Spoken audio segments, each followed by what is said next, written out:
Welcome back sa aking channel. Alam mo ba na inamin ni Jake Zyrus kung paano ginamit ng kanyang ina ang kanyang mga kinikita? Si Jake Zyrus na dating kilala bilang Charis Pempenko, ang international singer, ay nagbukas tungkol sa kanyang mga paghihirap sa pagkakaroon ng kalayaan sa pananalapi sa kanyang memoir book na I Am Jake.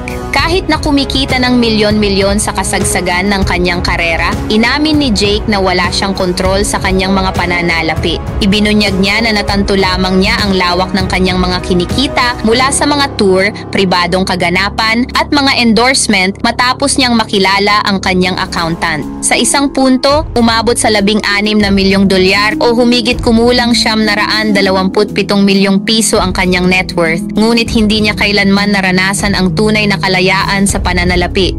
Naalala ni Jake na nakakita siya ng mga bahay na itinayo at mga kotse na binili gamit ang kanyang pera, ngunit wala ni isa ang nakarehistro sa kanyang pangalan. Madalas siyang sabihan na hindi sa kanya ang mga ito at kailangan pa niyang humingi ng pahintulot sa kanyang inang si Raquel Pempenko para lang magamit ang isang kotse, mga kahilingan na minsan ay tinatanggihan niya. Nalaman din niya sa pamamagitan ng kanyang accountant na maaari siyang kumita ng hanggang 600 dolyar mula sa mga tour, 300 dolyar mula sa mga pribadong kaganapan, at hanggang 1 milyon dolyar mula sa mga endorsement sa US. Gayunpaman, hindi niya kailanman tunay na na-enjoy ang mga kinikitang ito. Imagine mo kung ano ang naramdaman ko bilang adult na kung saan nakilala ko ang aking accountant at nalaman kung gaano karami ang aking kinita, isinulat ni Jake. Sa panahong iyon, ang kanyang mga pera ay kontrolado ng kanyang ina. Bagamat inamin niya na hindi na siya ngayon nagkakahalaga ng 16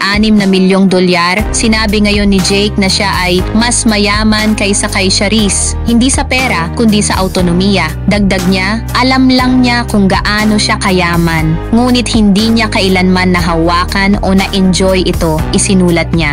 Ngayon, bilang si Jake Zyrus, sa wakas ay mayroon siyang bahay at kotse na malayang magagamit niya. Itinuturing niya ang bagong kontrol na ito sa kanyang buhay bilang kanyang tunay na kayamanan. Ang memoir ni Jake na kamakailan lang ay naging viral muli ay tumatalakay din sa pang-aabuso na naranasan niya mula sa kanyang tiyuhin noong siya ay 6 na taong gulang. Sa gitna ng muling pagtuon dito, nag-post ang kanyang ina ng ilang cryptic messages online. Ang kanyang post sa FB ay nagsasabi na, "Kwento nyo yan, malamang masama ako dyan. Pero hindi ko alam ang kwento na yan. Sanay na akong tawaging masama. Kung yan ba ikakasaya nyo, tanggap ko na ang pangalan kong Evil Queen."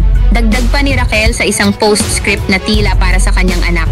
"Andyan ka sa kinalalagyan mo dahil sa Evil Queen na to, dahil sa masamang ina na to. Kahit ilang libro pa ilabas, hindi na maibabalik ang ikaw na mismo ang sumira. Sige pa, magalit pa kayo hanggang sa atakihin kayo," isinulat niya. Sumikat si Jake noong huling bahagi ng ika-2000 matapos ang kanyang mga viral na performance sa YouTube na nagresulta sa pagiging bisita sa The Ellen DeGeneres Show at The Oprah Winfrey Show. Nakatanggap siya ng papuri mula sa mga global music icons tulad ni Celine Dion, Andrea Bocelli at David Foster. Ang kanyang album noong 2010 na Charis ang nagpaluklok sa kanya bilang ang unang Asian solo artist na nakapasok sa Billboard 200 Top 10. Ang kanyang hit song na Pyramid na nagtatampok kay Iyas ay nakilala sa buong mundo. Nagbida rin siya bilang Sunshine Corazon sa Glee at nagsilbing hurado sa The X Factor Philippines noong 2012. Noong 2017, lumabas siya bilang isang transgender man at binuhay ang pangalang Jake Zyrus na opisyal na nagparetiro sa pangalan na Charis.